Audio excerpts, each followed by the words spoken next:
Hi everyone, this is John, and I'd like to share something with you I read the other day. I'm just going to read it, and then I'd like to share some thoughts about it. Who has believed our message? To whom has the Lord revealed his powerful arm?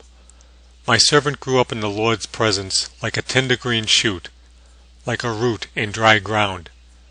There was nothing beautiful or majestic about his appearance, nothing to attract us to him. He was despised and rejected, a man of sorrows, acquainted with deepest grief. We turned our backs on him and looked the other way. He was despised, and we did not care. Yet it was our weaknesses he carried.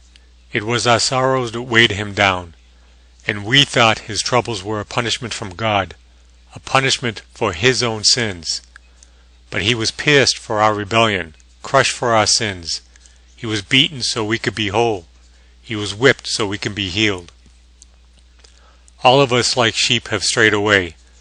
We have left God's path to follow our own, yet the Lord laid on him the sins of us all.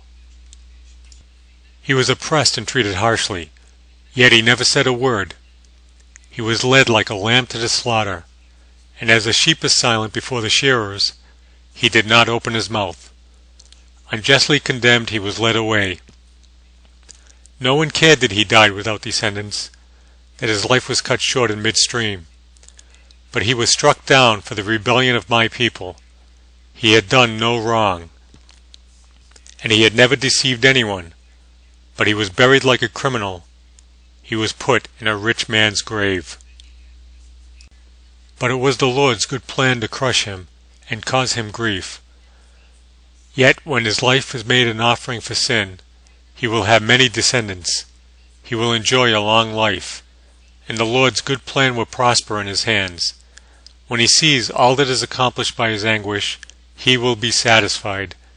And because of his experience, my righteous servant will make it possible for many to be counted righteous, for he will bear all their sins. I will give him the honors of a victorious soldier, because he exposed himself to death. He was counted among the rebels. He bore the sins of many and interceded for rebels. Did that sound familiar? Did it sound like it was talking about someone specific? What I just read was from the book of Isaiah, chapter 53, and it was written over 600 years before Jesus walked the earth. Yet this chapter describes Jesus as if the writer himself was witnessing the events as they were unfolding. If you think the book of Isaiah was tampered with after Jesus was crucified, consider the Dead Sea Scrolls. They were discovered in 1947, and it's generally agreed among experts that these specific documents were written about 100 years before Jesus was born, and the book of Isaiah was the same as it is in the Bible today. This is just one chapter of one prophetic book of the Old Testament. There are many, many prophecies in the Old Testament describing the coming Messiah centuries and even thousands of years before Jesus was born. Other prophecies include that he would be born of a virgin, that soldiers would gamble for his belongings, that he would be betrayed by a friend, that he would be born in Bethlehem, even that he would be betrayed for 30 pieces of silver. Some would say that this was a self-fulfilling prophecy, that they gave Judas 30 pieces of silver because it was specifically prophesied. But ask yourself this: why would anyone want to self-fulfill a prophecy that proves Jesus is the Son of God when they wanted to execute him precisely because they didn't believe he was the Son of God?